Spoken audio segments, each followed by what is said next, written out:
I blew up my Instagram account from 0 to 50,000 followers to prove that it isn't luck and the algorithm doesn't hate me. And when I did this, I learned that going viral on Instagram is actually really easy. And it comes down to just 3 things that you need to get right. And I'm going to share them with you right now. The first of which is your video ideas. And after posting over 75 times in the past few months and getting 60,000 followers in the process, the only glaring difference between a video that gets over 100,000 views and a video that doesn't isn't the camera quality, isn't the editing, isn't the filming, isn't even the script. The only thing that truly matters when it comes to a good video is the idea. Now, as much as the gurus are inevitably going to tell you to use ChatGPT, even when the video idea is the most important part, you don't want to rely on some AI or a shitty software that doesn't fundamentally know how to go viral. You need to do that yourself. Luckily, coming up with viral video ideas is way easier than you think. And it comes down to asking yourself 2 key questions that all the biggest creators ask themselves. First, and most importantly, we have the question of how helpful would this be to a broad audience?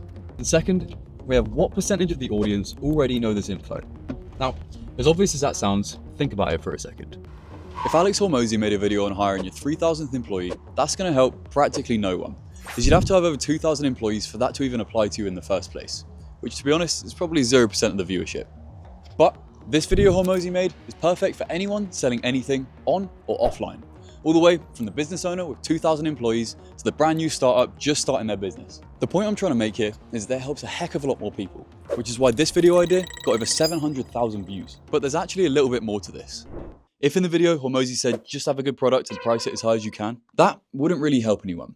The information in the video has to be something very few people know about. Because let's face it, neither me nor you have seen a video with information that we already know and gone, oh wow, amazing, I already knew that information, and that's going to be completely useless to me. I want to drop this dude a follow. It just doesn't fucking happen. Which is where that question 2 comes into play. Because we've got to make sure that it's a very small percentage of people that already know that information. Otherwise, people are just never going to click that follow button. With that being said, allow me to introduce you to the Ideation Bar. The Ideation Bar is a system that I invented that ensures your idea is guaranteed to go viral. And as you probably guessed, it's made up of those 2 key questions that we just looked at. To use it, we have to give each of those questions a ranking from 1 to 10. So if you have an idea that's extremely helpful to a broad audience, a bit like that Hormozy video, we can give it a score of around a 9, as it's extremely helpful, but there's still a little bit of room for improvement. Whereas if your video idea was along the lines of hiring your 3,000th employee, like we said a second ago, we'd give that a score of 1. And to make it even easier, turn your numbers into a percentage. So if you think it would help 70% of a broad audience, then give question 1 a 7 out of 10. And the same scoring system applies for question 2. So taking that good Hormozy video, where only about 10% of the viewers would have known the information, we can give it a score of a 9 out of 10. But here's the kicker. That video on hiring your 3,000th employee would have also got a 9 out of 10, which is why using this ideation bar is so important if you want to go viral. And I'll break down exactly why. Well, as you can see, both questions carry equal weight. Therefore, if they both don't score high enough, even if one idea scores max, the idea crumbles. But if both questions score an 8 or above, then the idea breaks into what I like to call the golden zone. And rather than me blabbering on for ages, let's take a look at that viral example of mine. It's only 21 seconds long, but it pulled me over 3,000 followers, so bear with me. This is the golden ratio. And if you don't use it on your text, good luck going viral. First, take your title size and divide it by 1.618. And that, my friend, is your secondary title size. And if you don't believe me, it's the time-tested formula newspapers through to your favorite creators are all still using today. Now, if your maths is as bad as mine, comment maths and I'll send you this free site that does it for you. Aside from that video just generally being an absolute banger, let's pull out those 2 questions to test our theory.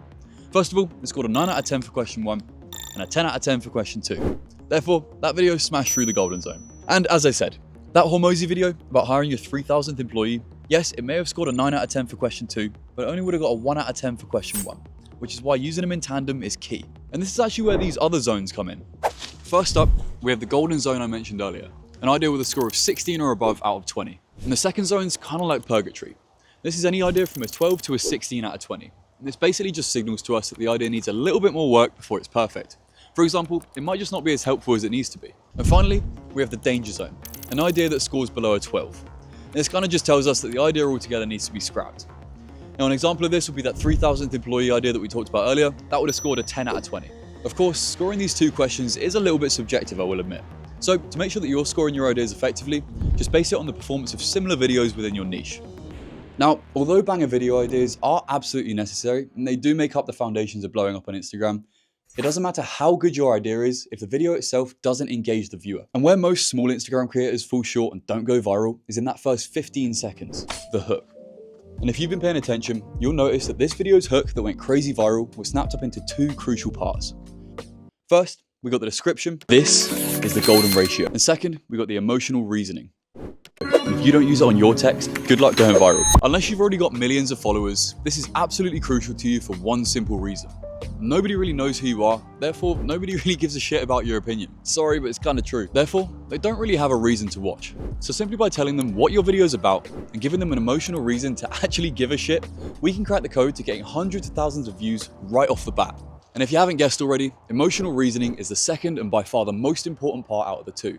It's very simple to master. But before I tell you how to master it, if you want the 5 hook templates that have brought in over 35 million views and can be used in pretty much any niche, check the link in the description and they're yours. Now, to master emotional reasoning, which, as we talked about earlier, is one of the biggest keys to writing crazy viral hooks, write down the biggest and broadest goal for your niche.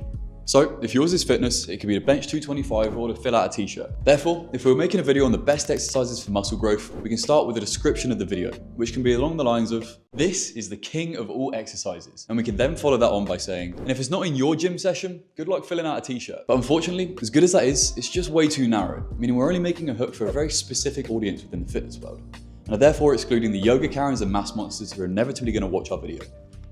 Remember, this is short form content for social media. And although with that hook alone, yes, it may be able to stop the general gym goer from scrolling, it won't quite be enough for the aforementioned yoga Karens and mass monsters, as their goal isn't just to fill out a t-shirt. In fact, that hook speaks to largely just men. But before you say, well, I only want to target my ideal viewers, I hate myself. It's physically impossible to target a hyper-specific group of people. And I don't know about you, but I'd rather get 500,000 views with 1% ideal viewers than 50,000 views with 2% ideal viewers. So with that being said, try changing the emotional reasoning from that to, and a recent study found that those who include it in their workouts see 2.3 times faster results. That way, we haven't specified what type of results they are. We also included the words faster results, as whether you're trying to drop fat or lose muscle fast, it's a common goal. As a bonus, rather than including your opinion as a creator, we added a study to give the viewer even more reason to watch. So that way, if it's a Karen, our gym bro, or mass monster watching, it aligns with all of their goals, which means you guessed it, they'll stay and watch for longer, which of course means more views for you. Yes, it's really as simple as having 2 parts to your hook, with the first describing your video's topic, which could be something like, this is the secret pricing hack. If we were rewriting the hook for that Hormozy video, followed by an emotional response that speaks to the largest quantity of people in your market. Which is why something along the lines of, and if you're not using it for your products and services, you're leaving money on the table. Works so damn well. Using this method to hook your viewers in is super effective, but having bang out ideas and hooks wasn't what got me 50,000 followers so quick. Because once you do hook your viewer in, you need to keep them there. Otherwise, they'll scroll away and tank your performance. Honestly, there's just one more thing that you need to get right now if you want to keep your viewers watching. And no, it's not crazy editing and it's not expensive equipment. It's actually your presence on camera.